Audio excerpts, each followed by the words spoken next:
Good morning. It is Tuesday, November 25th. I'm Elizabeth Hasselbeck. A Fox News alert.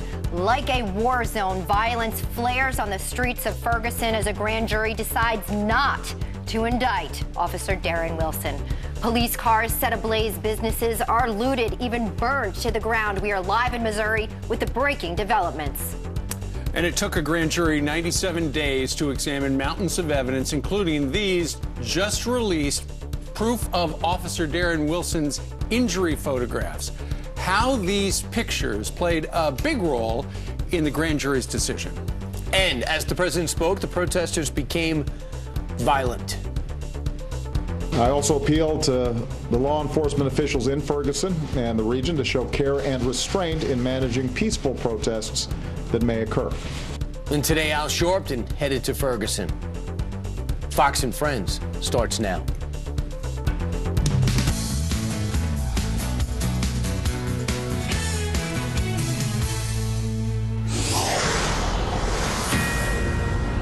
Let's get right to that Fox News alert for you. Firefighters battling massive flames as violent protesters in Ferguson burn as many as 12 local businesses to the ground. Our community's got to take some responsibility for what happened tonight. We definitely have done something here that is going to impact our community for a long time. We're going to get right to Adam Housley, who is live in Ferguson. Adam, you have been on the streets there. What can you tell us this morning?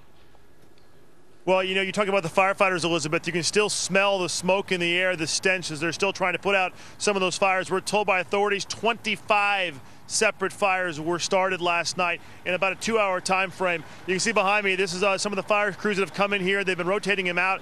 This is from University City, which is not far from here, but they're coming in with escorts. In fact, over here you'll see Bell Ridge police that are here as part of the mutual aid. And then across the street is the McDonald's, which was looted. Next door was a business that we're staying back, and I'll explain why we're staying back here in a second. But next door was a business that had one side cell phones, on the left side it had a beauty store. It's now burned to the ground. And if you go down the street, this is Florissant. This is the main thoroughfare here in Ferguson. This street is now shut down, and we're told from right there, so basically from where this McDonald's was looted, all the way down for at least 2 miles is now considered to be an active crime scene. Because when you get down there further, which we were earlier this morning, it's literally business after business that's been burned down and looted. They looted it first. You find some of the shoes and stuff in the middle of the street still, and then you found then it was burned, and firefighters weren't allowed to go in for some time. Now, not far from here, in another part of Ferguson, Old Town Ferguson, also an area where a lot of local businesses are located. There was a lot of looting there, and there were problems there. That's where the police department is, and my colleague Mike Tobin was there last night when the tear gas flew. Take a listen.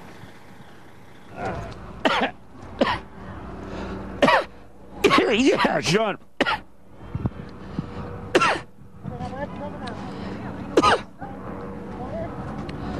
Direction, and we just had a big volley. There's another round that just went out of the tear gas coming out of the police vehicles in that direction, again intended to and very effective at dispersing these demonstrators for a short period of time.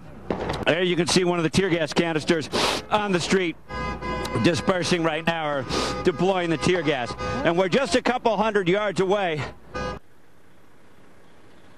You can see some of the fire crews coming back right now. They're again looking at some of the different places that are smoldering. That business they were just coming from, where the beauty store was located. I'll back up here so they get out of the way, Lori. And where the cell phone store was located. They were over there checking that out, and they're going to head down the street. Before I give it back to you guys really quick, the governor, earlier in the day, the governor was here and spoke to the community about being calm. He had lunch right there. All around here is where it was looted. All around here is where there were problems last night. My colleague Steve Harrigan was where I'm at here, and he had problems, and shots were fired around here. So still very tense here, guys, this morning. But there are no rioters at this hour on the street. Now it's cleanup mode. Adam, we thank you for the great work that you're doing in there. We want you to stay safe and stay with us with any updates. Thank you. You wonder where the National Guard was. I didn't see him at all. I saw him the day before. I didn't see him during the day. Well, you know what? The mayor of Ferguson requested the National Guard be called out last night, and the governor, the Democrat governor, Jay Nixon, apparently sat on his hands. Although I understand from Adam and his crew, they did see the National Guard show up in buses this morning, but last night when they needed them, they weren't there. Yeah, police chief there, John Belmar, said it was worse than the worst night that they had in August. Now this, demonstrators from coast to coast protesting in the streets here as crowds crowds gathering outside the White House. Hands up! Don't shoot! Hands up! Don't shoot! Don't shoot! Don't shoot! Meanwhile, right here in New York City, thousands of protesters marching through the streets toward Times Square, as you can see right there. New York's top cop, Bill Bratton, take a look at the screen right there, splattered with fake blood from a paint bomb after a protester threw a bag at him and his entourage. That man was quickly arrested by police. Didn't end there. To the West Coast, demonstrators in Los Angeles remaining mostly calm, with many just peacefully marching or laying in the road. But up north in Oakland, different story. Things turning violent. Rioters setting off fireworks, even setting cars ablaze. Several people were arrested. And in Chicago now, hundreds marching through the streets. Then SWAT teams were on hand, but no arrests were reported there. Some of the things that some of the protesters were yelling, NYPD, KKK, how many kids will you kill today? That's what they were screaming here in New York City. Huh. Meanwhile, if you were watching the coverage last night, it was extraordinary because you've got the prosecutor from St. Louis County, the fellow by the name of Bob McCulloch, not only announcing that there would be no indictment, but he also essentially went through all the evidence, which was really handy. That way it wasn't like, well, they didn't think about this or they didn't think about that. They thought about everything, and he went through it, and including some pictures that were released last night of Officer Darren Wilson after the shooting in, as you can see right there, an emergency room. So for the first time, really, we got a detailed assessment of what Officer Wilson said he went through from his perspective. And then when they looked at the eyewitnesses, the eyewitness accounts seemed to go with the forensic results and really corroborated in many ways, according to the grand jury, what Wilson was saying. So in the end, there wasn't enough to indict. Here's Prosecutor Bob McCulloch. When statements changed, witnesses were confronted with the inconsistencies and conflicts between their statements and the physical evidence. Some witnesses admitted they didn't actually see the shooting or only saw a part of the shooting or only repeating what they had heard on the street. Some others adjusted parts of their statements to fit the facts. Others stood by original statements even though their statements were completely discredited by the physical evidence. So after 70 hours of testimony, 60 witnesses, a jury made up of 7 men, 5 women, 9 of whom were white, 3 of whom were black. They met 25 times over the course of 3 months, and they came out with no indictment. Rudy Giuliani said that they showed courage. You had the governor announce a state of emergency. You have these people sitting in a grand jury. Can you imagine the fear they must have had of the conclusion they had to reach? These people have to live there. Maybe it's their stores that are now being broken. Maybe it's their homes that are going to be burned. It took a tremendous amount of courage to come to the conclusion that no charges should be filed here. So the evidence of the police officer's innocence must have been overpowering. And apparently at the end, the jurors and also the prosecutors in presenting the evidence felt that Officer Wilson in the police car felt like he was defending himself, and he went out on the street. At one point he said, I felt when Michael Brown was around him, apparently the window was open. He socked him a couple of times, and he said, I drew my gun. I said, get back or I'm going to shoot you. Michael Brown grabbed his gun, said, you are too much of a blank to shoot me.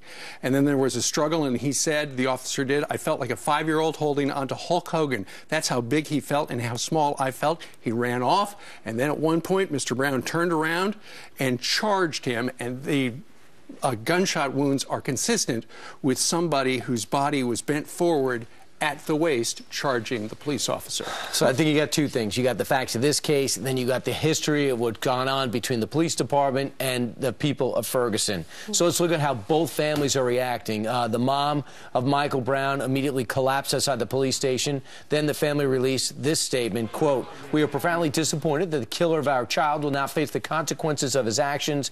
We respectfully ask that you please keep your protests peaceful. They didn't. Answering violence with violence is not the appropriate reaction. Right, and then, you understand, I think, as any parent would, that is absolutely heartbreaking. You saw her sitting on top of a car, bleeding in her heart, the loss of her son, and, of course, the family of Officer Wilson. He's asking to be protected as well during this time. This is a gut-wrenching time across the nation.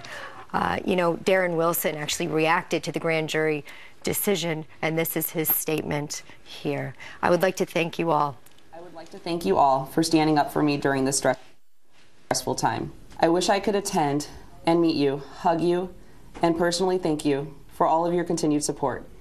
However, due to my and my family's safety, I am unable to. Please keep my family in blue in your hearts and prayers. They have all made a sacrifice to their own lives in order to work the excessive hours through the heat and rain to ensure that the riots and protests in Ferguson were as safe as they could be. Meanwhile, the President of the United States, after the trouble started, the President went out from the White House and made a statement asking people to stay calm. And he did a good job saying that. Unfortunately for him, the optics were, on one side you have the President of the United States, and on the other side you've got looting and businesses being destroyed, and people were doing exactly what the President was asking them not to do. Well, not to forget that Al Sharpton earlier on had commented that in a meeting on February 5th, the President had indicated to him that he was concerned that protesters stay the course. Stay on it. Yeah, so the President, his statement on George Stephanopoulos' show Sunday, I thought was right on. Last night was right on, but no one was listening to the message. Bottom line is, at 2:30 in the morning, our time, 1:30 their time, it became clear that they said this was the worst night of looting, and essentially the police chief of St. Louis said that he's very disappointed, and we have to take responsibility in our own communities. You can't blame it on outsiders anymore. Sure. Also, at one point last night, Fox News cameraman lost the camera, was broken. A protester wearing a Guy Fawkes mask. You can watch this right here. All right, Steve Harrigan, watch that guy right there. People that have these that masks on like that guy. That guy right there, grabbed the camera, broke it live on TV. Harrigan and the camera person, absolutely fine. Also over at CNN, a reporter by the name of Sarah Sidner hit in the head by a rock while she was covering the story. This after we just saw Mike Tobin, our own, just being faced with tear gas there on the streets. All right, it is a dozen minutes after the top of the hour on this very busy Tuesday. We'll continue our top story. Coming up, was it a good idea for the President to come out and speak, or did it make matters worse?